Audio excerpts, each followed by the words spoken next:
how would you, to summarize for Yeah. those that are watching, you talked about a little bit about from the opinion of the consumer, from the Yeah. opinion of the groups, folks, the CEOs or the C-levels, the executive suites who are making big decisions financially, being in an election year. Kind of the number one thing I've heard from you is the positivity, Yeah. and the numbers are what they are. Yeah. And you can watch whatever news sites you want and hear all the negativity you want, but if it's not data driven, Yeah. then you're just running by emotion. So how would you kind of summarize what we talked about to the best of your ability, and what you want this takeaway to be on everything we've talked about? Yeah, look, I'm very bullish about our economy. I'm very bullish about our industry, and I think we are stable. We are strong, barring any kind of major conflict outbreak worldwide. I mean, as is right now, we're good and we're in a great place. I think what sometimes gets forgotten, there's a lot of risk, and we do have some issues we have to work on and fix.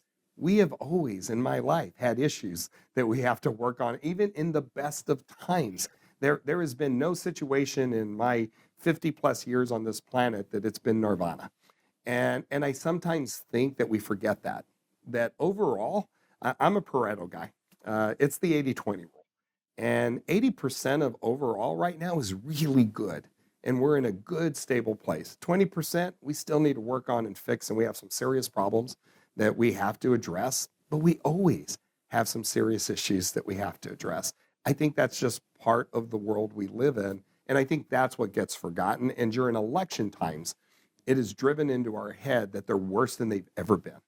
I'm not a believer they're worse than they've ever been. They're just there, and we have to address it. What I do think is our political environment is worse than it's ever been, where we don't have people in Washington in numbers, in mass numbers, trying to get stuff done.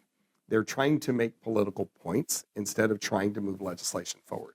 And if I could leave, with one thought, it's, we've had these great presidents in the past that have worked with the opposite side of the aisle. And I think about Reagan working with Tip O'Neill for all those years in a Democratic Congress and Senate. Bill Clinton working for all those years with a Republican Congress and Senate for 6 years. And the one thing they did is they wrote legislation that was balanced in the middle. And it wasn't ideological, because there was a thought process, and there was some great reading around Reagan that him and Tip O'Neill would always say, here's everything my party will never agree to. Here's everything your party will never agree to.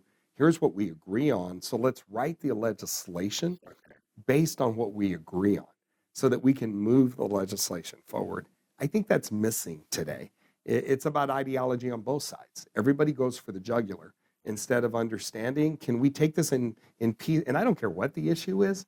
Can we take it in pieces instead of trying to take a monumental problem and make it even bigger with a monumental bill? If you would break that monumental problem into pieces, I think we could resolve a lot of it, and you would get legislation passed in pieces because you're taking one issue at a time. I think that is a big piece of this cycle, but I'm still hopeful, and I'm always going to be hopeful that we are still, to me, the best country in the world. I am very patriotic in that regard. There's no place I'd rather be. We all have our challenges, but we are in a good place.